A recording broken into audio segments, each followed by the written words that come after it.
Suatu pagi saya bangun tidur, waktu saya ambil telepon saya, by the way siapa di sini yang kalau bangun tidur pertama kali dilakukan adalah ambil teleponnya? Siapa yang mau bertobat dengan saya sama-sama, saudara? Waktu saya ambil telepon saya lihat teleponnya, kok warnanya seperti ini, saya kaget saudara. Warna yang biasa itu kan yang kayak gini ya saudara ya. Tapi yang tiba-tiba warnanya seperti ini yang di tengah. Hal yang pertama saya pikirkan adalah gini, aduh kenapa nih rusak, aduh harus keluar uang lagi untuk perbaiki, untuk beli yang baru ya kan. Lalu saya coba main-mainin, saya pikir siapa tahu masih bisa dipakai walaupun warnanya nggak bagus. Waktu saya buka aplikasi Instagram, buka aplikasi yang lain, fotonya pun warnanya seperti itu saudara. Ya kan, saya nggak tahu kenapa. Lalu pagi itu saya bilang sama istri saya, Nana, saya bilang aduh kayaknya harus keluar uang lagi nih untuk perbaiki telepon atau beli yang baru dan sebagainya. Waktu saya ngomong gitu, anak perempuan saya Melody yang berumur 11 tahun, tiba-tiba dia bilang gini, I know how to fix it. Dia bilang gitu, saya tahu cara perbaikinnya. Lalu teleponnya itu dipencet 3 kali, saudara, tombolnya tek, pinggir 3 kali, tiba-tiba balik lagi menjadi normal, saudara. Berapa banyak dari Anda yang tahu feature itu? Berapa banyak dari Anda yang tahu maksudnya ini untuk warna ini untuk apa ya? Saudara, sampai hari ini saya nggak tahu feature itu untuk apa. Bahkan di iPhone yang lebih baru kayaknya udah nggak ada lagi. Ada yang bilang katanya itu apa sih untuk orang yang, colorblind ya? Iya ya. Oh, I see. Oke, jadi saya nggak tahu saudara sampai hari ini saudara. Itu Timo tahu tuh. But anyway, hari ini kita akan membahas sedikit hal yang berbeda. Hari ini saya ingin beri judul pesan kita adalah technology savvy. Bahasa Indonesianya mahir dalam berteknologi, saudara. Tapi mahir atau ahli dalam berteknologi di sini kita nggak membicarakan tentang Anda ahli dalam menggunakan teknologi, Anda ahli dalam memperbaiki elektronik dan sebagainya. Tapi yang akan kita bahas lebih mencondong kepada ini, hubungan kita dengan teknologi. Apakah Anda dan saya punya hubungan yang sehat dengan teknologi? Do we have a healthy relationship with technology, saudara? Apakah kita mempunyai hubungan yang sehat, kita mengendalikan penggunaan teknologi kita, atau teknologi sudah mengendalikan kehidupan kita? Yang mana saudara? Jadi itu yang akan kita bahas bersama-sama. Tapi Anda nggak perlu khawatir. Hari ini kita nggak akan ngomongin Anda nggak boleh main telepon berapa lama, Anda nggak boleh nonton lama-lama. Karena menurut saya semua itu adalah prakteknya. Semuanya itu akan berubah sendiri ketika kita tahu apa sih peranan teknologi dalam kehidupan kita. Apalagi buat kita-kita yang menyebut diri kita adalah pengikut Kristus, orang Kristen.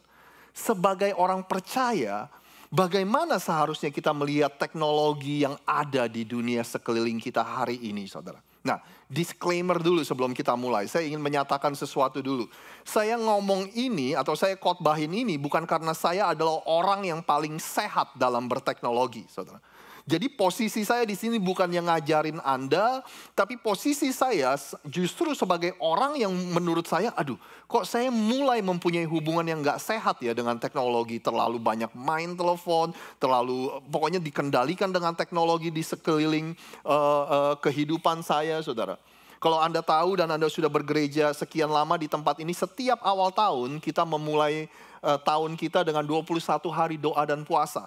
Sudah dalam mungkin 3, 4, 5, 6 tahun belakangan ini, setiap kali ada doa dan puasa, saya selalu mengawalinya dengan tidak bermain sosial media, saudara. Karena saya mulai khawatir dengan diri saya. Yang seperti yang tadi saya bilang, saudara. Begitu melek mata, yang pertama diambil adalah telepon. Ya kan, istri aja belum dicium, saudara. Ya kan, istri aja belum disapa, tapi telepon udah dipegang duluan. Itulah kita hari ini, ya kan saudara? Udah gitu, kadang-kadang buka telepon, itu tangan seperti bisa bergerak sendiri. Otomatis langsung buka Instagram, otomatis langsung buka Facebook gitu saudara. Nggak tahu ada gak sih yang seperti saya? Nah saya mulai khawatir, justru hubungan saya mulai nggak sehat. Makanya saya, yuk kita bersama-sama yuk, kita belajar bagaimana berteknologi yang sehat. Terutama sekali lagi, sebagai anak-anak Tuhan, sebagai orang Kristen. Saudara. Nah, minggu lalu, di minggu terakhir anak-anak sekolah, anak perempuan saya punya tugas dari sekolah, yaitu presentasi. Presentasi ya kayak begini ya kan. Ada topik yang diomongin, dia harus ngomong di depan orang. Nah, waktu dia bilang ada tugas presentasi, saya bilang sama anak saya, Melody, ayo latihan yuk di depan Daddy. Ayo latihan. Nah, inilah kebiasaan dari orang tua. Kita nih orang tua, nggak tahu kebiasaan baik apa kebiasaan jelek. Bukannya kita menikmati gitu loh, anak kita lagi presentasi, anak kita lagi ini ya saudara. Tapi kebiasaan orang tua ngapain saudara? Kita kritikin, kita komenin ya kan. Kamu ini mestinya begini, kamu itu mestinya begitu. Lama-lama dia kesel, saudara. Saya ajar, saya bilang, Melody, I know how to do this, right? I do this for a living. Saya bilang ini tiap minggu, Daddy presentasi. Dia kan, tapi lama-lama dia nggak, dia kesel sendiri, saudara. Dia bilang, you don't know anything, saudara. Nah, presentasi yang dia lakukan, tugas yang dia punya adalah dia harus research, dia harus mencari tahu inovasi-inovasi yang atau penemuan-penemuan yang pernah terjadi dalam sejarah dunia. Jadi dia harus pilih periode waktu, misalnya tahun 1940 sampai 1950. Nah, di 10 tahun, periode 10 tahun itu ada penemuan-penemuan apa aja. Nah, di tugas dia, kalau nggak salah dia pilih tahun 1901 sampai 1910. Ada penemuan apa aja dalam 10 tahun itu. Kalau nggak salah satunya adalah The Wright Brother, yaitu kakak adik yang menemukan pesawat terbang, saudara. Ya kan? Nah, sekali lagi kita pikir-pikir, kalau kita lihat dunia kita, bukankah menariknya di situ? Ya kan, ada penemuan-penemuan baru, ada inovasi-inovasi baru. Ya kan, itulah serunya kehidupan kita. Itulah serunya sejarah yang selama ini kita pelajari. Contohnya dulu, zaman kita nggak punya telepon, saudara. Ya kan, lalu kita punya telepon. Lalu dari telepon rumah ke HP, terus HP-nya segede apaan tahu, saudara. Ya kan, terus pindah ke HP yang kecil, sekarang ada smartphone. Ya kan, buat kita-kita yang melalui sejarah itu cukup menarik.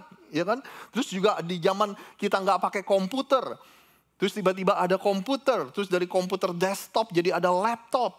Nah, bagaimana kita meresponi semua itu? Gimana kita meresponi hal-hal atau teknologi-teknologi yang ada, inovasi-inovasi, penemuan-penemuan yang ada, yang terjadi di sekeliling kita. Hari ini, saya ingin ajak Anda semua untuk melihat ada sebuah kejadian dalam sejarah, di mana orang-orang menemukan teknologi yang baru, dan akhirnya bisa membangun dengan cepat. Lalu mereka berencana untuk membangun sebuah menara yang disebut dengan menara Babel, saudara. The Tower of Babel. Tapi saya ingin kasih Anda konteks dulu. Latar belakang dari cerita ini. Karena latar belakang ini nanti akan ada hubungannya dengan cerita ini. Ya kan? Tuhan menciptakan dunia ini, alam semesta, bumi dengan segala isinya. Lalu dia menciptakan manusia, Adam dan Hawa yang sesuai dengan rupa Allah. Waktu dia ciptain manusia, ini mandat. Ini tujuan yang dia taruh dalam kehidupan manusia. Coba kita baca sama-sama. Allah memberkati mereka, lalu Allah berfirman kepada mereka, Anda bantu saya, beranak dan bertambah banyaklah, penuhilah bumi, itulah mandat Tuhan. Lalu berikutnya, dan taklukkanlah itu, berkuasalah atas ikan-ikan di laut dan burung-burung di udara dan atas segala binatang yang merayap di bumi. Nah, setelah manusia jatuh dalam dosa, terus manusia bertambah banyak, mereka nggak stop dengan mandat yang Tuhan berikan. Mereka penuhi bumi, mereka Adam dan Hawa mempunyai keturunan banyak dan penuhi bumi. Terus Alkitab bilang gini, saudara, kejahatan itu semakin besar di muka bumi ini. Hati manusia itu condongnya kepada yang jahat, kata Alkitab. Terus Tuhan memutuskan untuk meriset, mengulang kembali, saudara. Ya kan? Akhirnya Tuhan pilih seseorang yang bernama Nuh atau Noah bahasa Inggrisnya dan Tuhan bilang sama Nuh untuk bangun bahtera, perahu yang besar. Karena bumi ini akan dibanjiri dengan air dan aku akan mengulang kembali. We're gonna reset the world. Ya kan? Mereset dunia ini. Nah, kalau kita pikir kok Tuhan kejam banget, sebenarnya enggak, saudara. Tuhan cukup berbaik hati, dia memberikan waktu 100 tahun lebih supaya orang-orang mau bertobat. Tapi nggak ada yang percaya. Akhirnya Tuhan mengulang kembali dunia ini dengan 8 orang. Benar ya, 8 orang, benar ya. Nuh, istrinya, 3 orang anak laki-lakinya, dan dan 3 menantunya. Iya, jadi 8 orang ya, benar ya kalau matematika saya nggak salah ya. Nah, dengan 8 orang itu, 8 orang masuk ke Batra itu, dia mengulang kembali dunia ini dibanjiri dan sebagainya. Saudara, begitu air sudah reda, ini yang Tuhan kasih tahu kepada Nuh, mandat dan tujuannya. Kita lihat apa. Lalu Allah memberkati Nuh dan anak-anaknya, serta berfirman kepada mereka, Anda bantu saya? Beranak cuculah. Berarti nggak berubah ya? Mandat yang dikasih Adam sama, waktu dia riset dunia ini, juga sama kepada Nuh. Beranak cuculah, bertambah banyaklah, dan penuhilah bumi. Nah, Anda ingat itu saudara, mandat dari Tuhan. Sekarang kita lihat cerita tentang Menara Babel. Semula bangsa-bangsa di seluruh dunia hanya mempunyai satu bahasa. Dan mereka memakai kata-kata yang sama. Waktu itu orang cuma ngomong satu bahasa. Lalu mereka mengembara ke sebelah timur, sampailah mereka di sebuah dataran di Babilonia dan menetap di sana. Ternyata waktu saya mempersiapkan ini, ada hal yang cukup menarik yang saya pun baru tahu. Selama ini saya nggak tahu. Ternyata timur itu adalah melambangkan sesuatu yang menjauh dari Tuhan. Waktu Adam dan Hawa jatuh dalam dosa, dia dikeluarkan dari Taman Eden, dia dihalau atau dia dikirim ke timur. Waktu Kain membunuh Abel, saudara, dia disuruh pergi ke timur. Jadi timur adalah gambaran dari seseorang moving further away from God.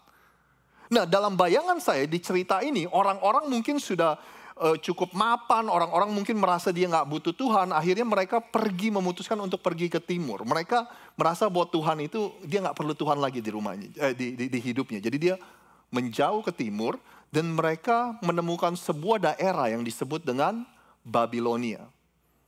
Lalu ceritanya berlanjut, mereka berkata seorang kepada yang lain, ayo kita membuat batu bata dan membakarnya sampai keras. Demikianlah mereka mempunyai batu bata untuk batu rumah dan ter untuk bahan perekatnya. Ternyata mereka menemukan teknologi yang baru, saudara. Biasanya ketika mereka membangun sesuatu, mereka membangun dengan yang namanya batu. Nah, saya ada gambar ya mungkin untuk bantu kita melihat secara visual. Mungkin batu itu sulit, kenapa ya? Karena bentuknya berbeda-beda, mereka harus susun, mereka harus pastikan. Pokoknya membangun dengan batu itu lama, butuh waktu yang lebih lama dibandingkan dengan teknologi yang mereka baru temukan nih. Yaitu batu bata. Mereka bisa cetak, mereka bisa buat, lalu mereka bisa bakar dengan api supaya keras, lalu mereka bisa pakai ter, pakai apa sih, pakai semen atau aspal itu namanya ter ya untuk melekat. Sehingga sederhananya dengan teknologi yang baru ini membangun itu jauh lebih cepat. Makanya mereka berencana untuk membangun menara Babel yang tinggi sampai ke langit. Lalu kata mereka, mari kita mendirikan kota dengan sebuah menara yang puncaknya sampai ke langit. Supaya apa saudara? Supaya kita termasyur. Dan supaya kita tidak tercerai-berai di seluruh bumi. Dengan teknologi yang baru, mereka bilang gini, kita akan bangun menara yang tinggi, saking tingginya kita akan mencapai langit. Sampai tingginya kita bisa datengin Tuhan. Dia bilang gitu. Dari motivasinya, dari attitude-nya, dari sikap hatinya, udah salah gitu, saudara. Selain itu, kita lakukan ini supaya kita termasyur, supaya kita terkenal, supaya nama kita ditinggikan. Terus mereka bilang gini, supaya kita tidak tercerai-berai di seluruh bumi. Padahal mandat dari Tuhan apa? Kepada Adam, kepada Nuh. Apa saudara? Beranak cuculah, bertambah banyaklah, dan penuhilah bumi. Pergilah, penuhilah bumi. Dan mereka bilang, kita gak mau lakuin apa yang Tuhan suruh. Kita punya rencana sendiri. Kita akan bilang sama Tuhan, no, thank you Tuhan. Kita mau jalanin rencana kita aja. Kita mau ngumpul di sini. Kita nggak mau tercerai-berai. Kita mau ngumpul. We want to congregate here. We want to gather here. Kita nggak mau pisah-pisah. Akhirnya kalau Anda baca cerita seterusnya, Tuhan melihat semua itu, Tuhan melihat kesombongan mereka, ke sikap hati mereka, dan akhirnya Tuhan mengacaukan bahasa mereka. Dan mereka berbicara dengan bahasa yang berbeda-beda, saudara. Pembangunan dari menara itu akhirnya berhenti. Dalam bayangan saya, saudara, mungkin waktu dikacaukan bahasanya, orang-orang yang ngomong bahasanya sama berkelompok dan mereka pergi ke satu daerah. Terus orang-orang yang ngomong bahasanya, makanya dengan tanda lain, Tuhan tanda kutip memforsir mandatnya kepada manusia sehingga mereka tercerai-berai karena terjadilah mandat Tuhan, ya kan, beranak cuculah, penuhilah bumi dan bertambah banyaklah dan penuhilah bumi. Saudara. Nah, itulah attitude mereka ketika mereka sudah mulai menemukan teknologi yang baru. Nah, dalam sisa waktu kita bersama-sama, saudara, saya cuma mau bagikan 2 poin yang praktis. Apa sih peranan teknologi dalam kehidupan kita? Terutama kita ya yang menyebut diri kita adalah orang Kristen. Peranan teknologi itu apa? Dengan semua hal yang kita punya hari ini, dengan semua hal yang kita lihat teknologi yang ada dalam dunia kita. Peranannya apa dalam kehidupan kita? Yang pertama adalah ini. Technology is a tool. It's not supposed to be an idol. Teknologi itu adalah alat, bukan berhala, saudara. Teknologi itu adalah alat, jangan dijadikan berhala. Mungkin waktu Anda dengar penyembahan berhala, kita mikirin orang yang nyembah patung, kita mikirin orang yang pergi ke gunung berdoa, ke goa berdoa, nyembah dewa-dewa, saudara. Tapi, definisi yang paling praktis, yang paling mudah dimengerti dari sebuah berhala itu apa? Adalah segala sesuatu yang menggantikan posisi dan peranan Tuhan dalam kehidupan kita. Idol or idolatry is anything that replacing God in our life. Itulah berhala, saudara. Segala sesuatu yang menggantikan peranan dan posisi Tuhan dalam kehidupan kita. Peranan Tuhan dalam hidup kita apa sih kira-kira? Sudahkah kita menggunakan teknologi sebagai sesuatu yang menggantikan peranan Tuhan dalam hidup kita? Dalam soal mengisi kekosongan jiwa kita, dalam soal membawa makna dalam hidup kita, dalam soal memberikan kepuasan jiwa dalam hidup kita. Apakah kita sudah ganti peranan Tuhan dengan teknologi? When we need guidance and wisdom, is Google the new God in our life? Ketika kita butuh tuntunan dan hikmat, apakah Google adalah Tuhan yang baru dalam kehidupan kita? Apakah kita sudah menjadikan teknologi sebagai sumber dalam hidup kita? Sumber sukacita, sumber kebahagiaan. Apakah teknologi adalah tempat di mana kita mencari tujuan hidup kita, arti hidup kita, jawaban hidup ini, sumber kebenaran, sumber damai sejahtera kita? Intinya, kebergantungan kita yang berlebihan dengan teknologi kadang membuat kita merasa apakah kita masih butuh Tuhan apa enggak sih sebenarnya? Iya kan? Dengan hebatnya ini, apakah kita masih butuh Tuhan dalam kehidupan kita? Raja Daud bilang gini, ada orang yang mengandalkan kereta perangnya, ada pula yang mengandalkan kudanya. Tetapi Anda bantu saya 1, 2, 3, kita mengandalkan kuasa Tuhan Allah kita. Dalam sejarah ada sebuah teknologi baru di mana mereka bisa membentuk dan merangkai besi, baja dan sebagainya. Dan akhirnya dijadikan kereta, saudara. Dan kereta itu akan ditarik dengan kuda dan jadilah yang namanya kereta perang, chariots. Nah, ketika mereka menemukan teknologi ini, saudara, pada zamannya Daud itu, ini adalah simbol dari kekuatan sebuah bangsa. Kalau hari ini sebuah bangsa simbol kekuatannya mobil tank, pesawat tempur, kekuatan militernya. Zaman itu simbol kekuatannya adalah ini, saudara. Seberapa banyak kita punya ini. Bahkan anak dari Daud, Raja Salomo, itu sempat diperkirakan punya 12.000 kuda dan 1.400 kereta perang. Ya kan? Jadi ini adalah kekuatan militer dari sebuah bangsa. Diukur dari seberapa banyak kereta perang dan kudanya. Tapi makanya pernyataan Daud begitu luar biasa. Dia bilang orang-orang dan bangsa-bangsa mengandalkan teknologi yang baru. Kuda dan kereta perang mereka. Tetapi kita mengandalkan kuasa Tuhan Allah kita. Bapak Ibu, waktu saya mempersiapkan khotbah, tiba-tiba saya mikir, tiba-tiba saya merenung. Pendeta-pendeta zaman dulu, kalau siapin khotbah itu pakai apa ya? Mungkin nggak tahu kok Benny pernah gak melalui masa-masa itu.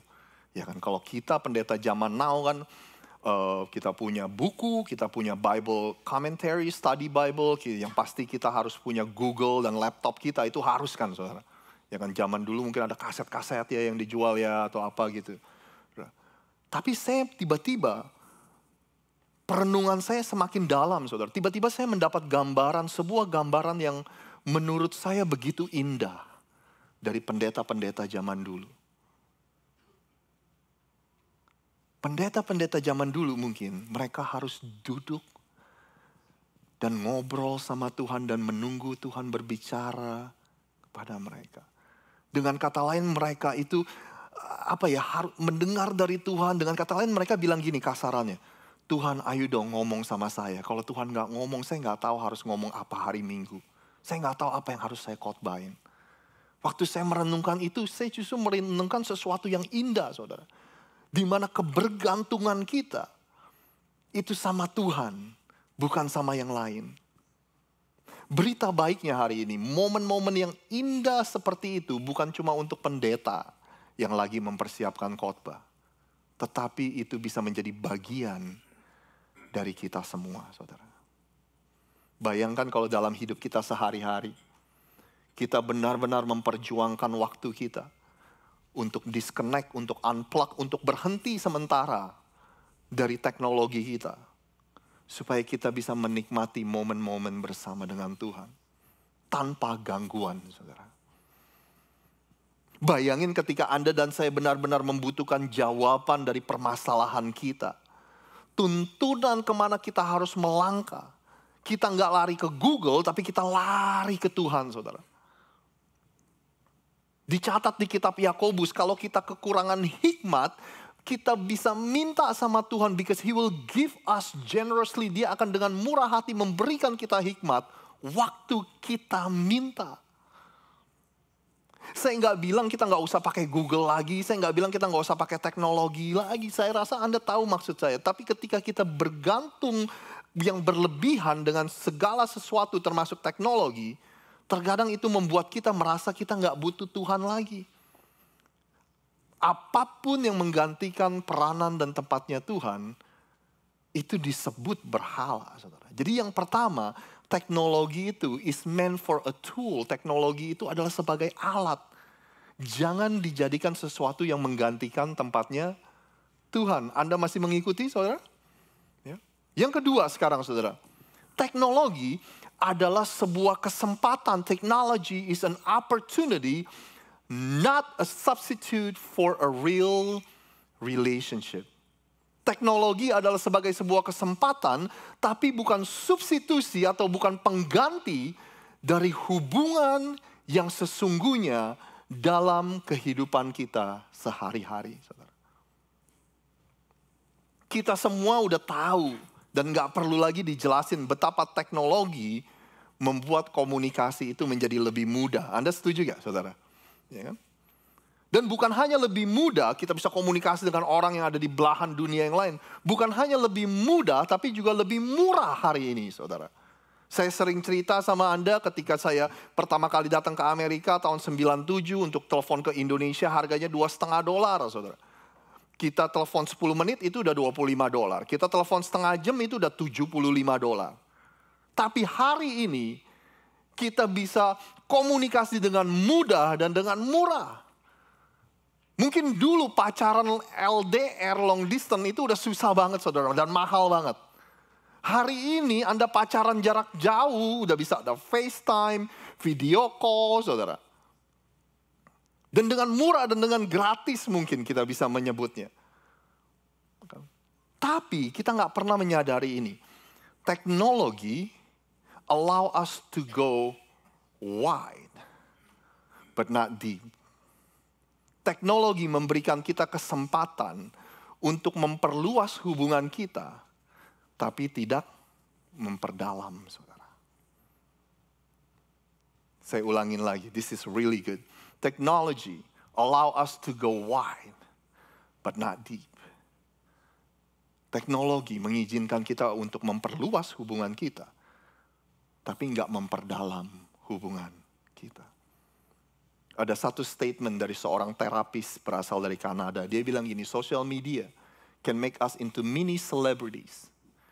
Social media telah menjadikan kita selebriti-selebriti mini. We have friends, we have tanda kutip friends. But perhaps they're better described as our network. Kita bilangnya kita punya teman, tapi sebenarnya lebih cocok disebut dengan jaringan network, bukan teman, saudara.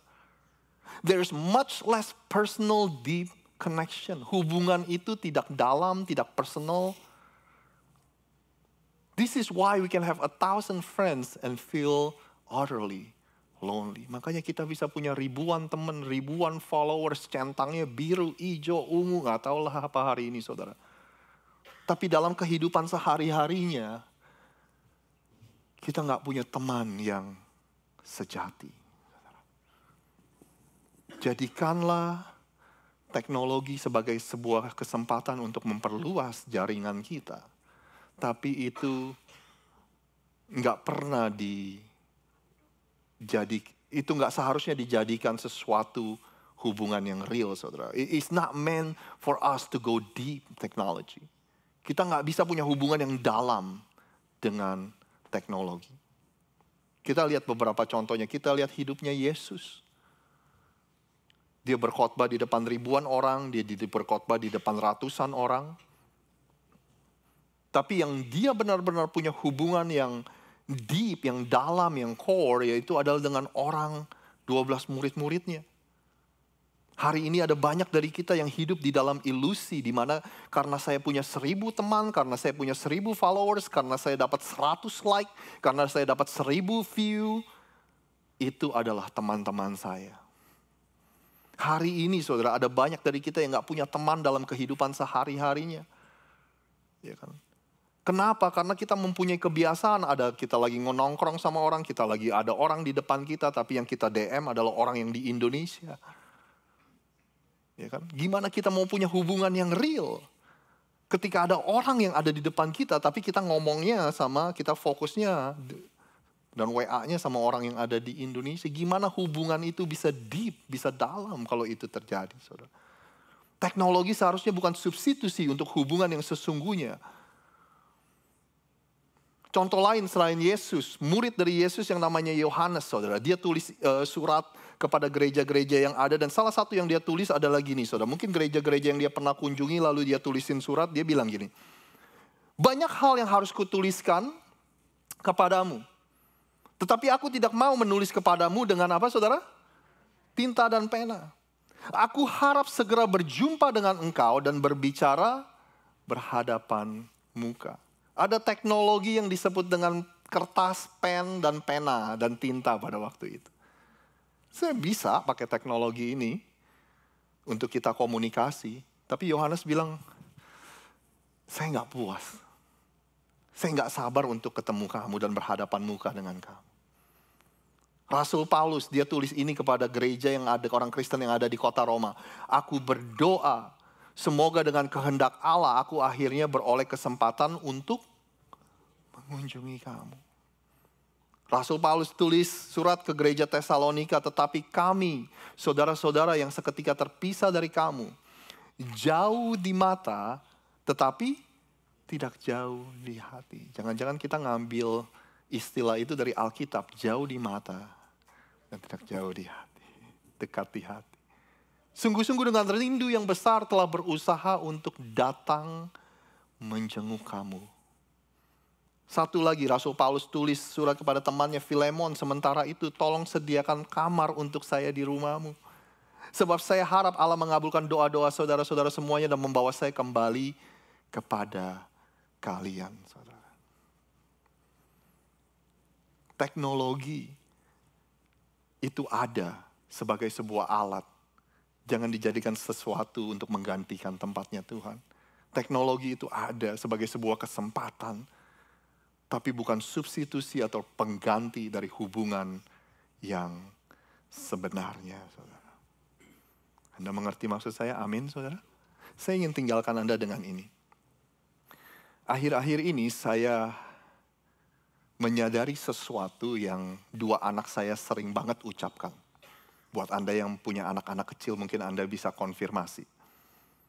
Seingat saya, dua anak saya, satu Melody, anak perempuan umur 11, satu lagi anak laki-laki, Nolan umur 7. Seingat saya mereka nggak pernah tanya ini, saudara. Daddy, Mommy, do you love me? Am I important to you? Seingat saya nggak pernah ditanya pertanyaan itu sama anak saya. Mami, Daddy, sayang nggak sama saya? Saya ini penting nggak buat kamu? Tahu nggak kenapa anak-anak kita nggak pernah nanya itu? Sebenarnya mereka sering tanya, tapi mereka menggunakan kata yang berbeda. Semua pertanyaan itu, apakah Daddy, Mami sayang sama saya atau enggak? Apakah kami ini penting untuk Mami atau Daddy atau enggak? Tahu nggak Anda? Mereka semua rangkumkan semua pertanyaan itu dengan satu kata ini. Look. Mami, Daddy, lihat dong. Mami, Daddy, lihat saya dong. Coba Anda konfirmasi dengan saya, berapa banyak dari anak-anak yang punya anak kecil terutama bilang, Daddy, look, Daddy, look, Daddy, look, saudara. Anak saya yang laki-laki Nolan, Mami, Daddy, look, terus dia lompat dari kursi, saudara. Yang anak cewek saya, anak perempuan saya yang udah umur 11, Mami, Daddy, look, dia joget-joget, TikTok begini-begini, saudara, begini-begini, saudara. Ya kan? Itulah cara mereka tanya, sebenarnya aku ini important, penting gak sih buat Mami, Daddy? Sebenarnya Mami, Daddy sayang gak sih sama saya? Boleh saya bilang sesuatu buat Anda yang anak-anaknya masih kecil? When they say look, you better look. Waktu mereka bilang lihatlah, saya berdoa Anda benar-benar melihat, tapi ini yang sering saya lakukan. Mungkin Anda lebih baik daripada saya. Lagi duduk di sofa, lagi enak-enak, saudara. Ya kan? Itulah waktu di mana mereka bilang, look, look Mami, look Mami. Dan apa yang kita lakukan? Saudara. Iya, saudara. Ya, enggak ada ini. Dari ketawa Anda kayaknya cuma saya doang ya kayaknya ya. Ya. Iya. Gitu, saudara. Kenapa, saya baru mikir gini, kenapa mereka selalu minta perhatian di saat yang menurut kita itu waktu yang gak pas, saudara. Karena mereka tahu mereka punya saingan untuk mendapatkan perhatian kita. Anak itu punya intuisi, saudara, bahwa wah ternyata tuh aku punya persaingan nih untuk mendapatkan perhatian orang tua saya. Apalagi kalau kita punya anak perempuan suatu hari, ketika dia mendapatkan perhatian lebih banyak dari cowok, saudara. Ya, gitulah, saudara. Nah, hari ini sebelum kita doa, saya cuma mau ingatkan. Gimana ternyata kalau Tuhan melakukan hal yang sama, saudara. Seringkali Tuhan bilang gini, Rosid, look, lihat apa yang ada di depan kamu. Lihat apa yang ada di sekeliling kamu. Tapi kita nggak melihat apa yang ada di depan dan di sekeliling kita karena kita sibuk melihat ke bawah, saudara. Kita sibuk ngeliatin ini, saudara. Yang kita liatin adalah layar kita. Gimana kalau ternyata tanpa kita sadari, teknologi itu sudah merampas sukacita dan rasa syukur kita. Tuhan bilang gini, lihat tuh sekeliling kamu. Lihat apa yang kamu punya dalam hidup kamu. Walaupun kamu nggak punya segalanya, walaupun kamu nggak punya sebanyak apa yang orang lain punya, tapi kamu nggak bisa menikmatinya dan mensyukurinya. Kenapa? Karena yang kamu bandingkan adalah kehidupan orang lain. Kamu nggak punya waktu, Rosid, kamu nggak punya waktu untuk menikmati apa yang aku kasih. Karena kamu selalu berharap mempunyai apa yang mereka punya. Saudara. Dan membanding-bandingkan hidup kamu dengan orang lain. Tuhan bilang gini, look around you. Lihatlah sekelilingmu.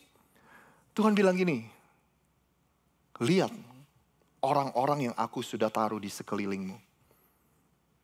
Mereka nggak sempurna, tapi untuk musim kehidupan ini Tuhan bilang gini, inilah orang-orang yang akan membantu kamu bertumbuh di dalam aku, kata Tuhan. Dalam karakter, dalam iman. Tuhan bilang, look. Tapi kita nggak bisa melihat semuanya itu karena yang kita lihatin adalah orang-orang yang jauh di sana, saudara. Ya kan? Makanya kita selalu ngerasa teman yang ada di depan saya itu nggak sebaik teman-teman yang saya lihat di sini. Makanya kita selalu merasa gereja yang saya hadiri itu nggak sebaik dengan gereja yang ada di sini. Komunitas yang Tuhan kasih di sini itu nggak sebaik dengan apa yang ada di sini. Pokoknya everything that we have is never good enough karena kita sibuk melihat ke layar, kita nggak memperhatikan apa yang ada di depan dan sekeliling kita, saudara. Jangan-jangan itu yang terjadi. Gimana kalau Tuhan bilang gini, look, lihat sekeliling kamu. Inilah tempat, inilah orang-orang walaupun mereka jauh dari sempurna, di mana kesempatan itu akan datang. Melalui mereka lah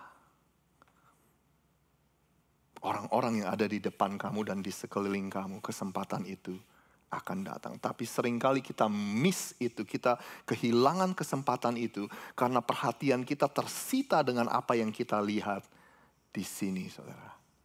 Yuk, kita taruh teknologi pada tempatnya, yaitu sebagai alat. Jangan dijadikan sebagai pengganti peranannya Tuhan. Yaitu sebagai kesempatan, jangan dijadikan untuk menggantikan hubungan yang sesungguhnya dalam kehidupan kita sehari-hari. Yang mau mencoba melakukan itu sama-sama katakan, amin, amin. Boleh saya undang Anda semua untuk bangkit berdiri. Saya minta Ko Beni untuk doa berkat seperti biasa. Yuk kita berdoa. Bapa, kami ucap syukur untuk pagi siang hari ini Tuhan. Di mana Engkau ingatkan kembali kami betapa pentingnya kami memiliki hubungan dengan Engkau, Tuhan. Ajar kami terus, Tuhan, supaya kami mengerti untuk terus membangun hubungan dengan Engkau. Kembali kepada kasih yang mula-mula, supaya terus kami mengejar Engkau, Tuhan, tiap hari, tiap saat, Bapa. Terima kasih, Bapa. Terima kasih Tuhan, sebentar kami akan pulang, kami akan menikmati hidangan. Dan sebentar setelah itu kami akan pulang, kami percaya Tuhan. Malaikat Tuhan akan menyertai setiap kami, kemanapun kami pergi sepanjang hari ini Tuhan. Perlindungan-Mu sempurna atas kami. Dan setelah itu kami akan pulang juga Tuhan, pada siang hari ini kami siap untuk terima berkat Tuhan. Mari saudara-saudara, angkat tangan-Mu.